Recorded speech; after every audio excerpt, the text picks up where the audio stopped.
जब ये आवाज़ मुसलसल 3 दिन तक आती रही तो किसान ने एक दिन कुनवे में झांक कर देखा तो ये एक खूबसूरत परी थी जो जंजीरों में जकड़ी हुई थी।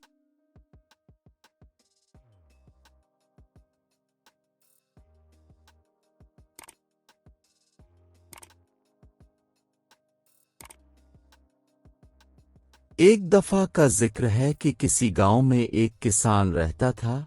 वो बहुत मेहरबान था। एक दिन वो अपने खेतों में काम करने जा रहा था।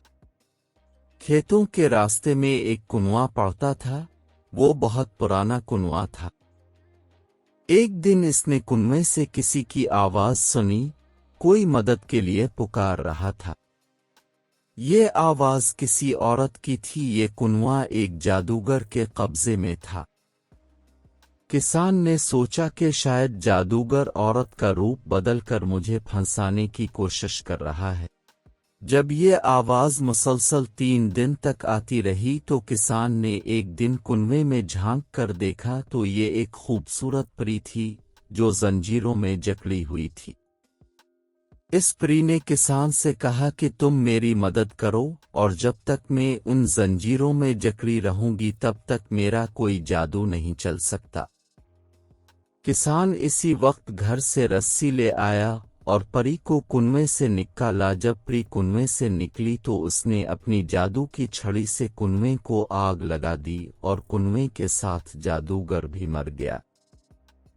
परी ने किसान का शुक्रिया अदा किया और कहा कि जब कभी मेरी मदद की जरूरत पड़े तो मुझे बुला लेना। परी ने किसान को एक अंगूठी दी और कहा कि जब तुम मुझे बुलाना चाहो तो ये अंगूठी अपने हाथ में पहन लेना। मैं फौरन वहां आ जाऊंगी। इसके बाद परी वहां से चली गई और किसान अपने घर चला गया। एक दिन किसान के खेतों में एक खौफनाक भेड़िया आ गया। वो किसान को खाने के लिए इसके पास आने लगा। किसान बहुत घबराया हुआ था।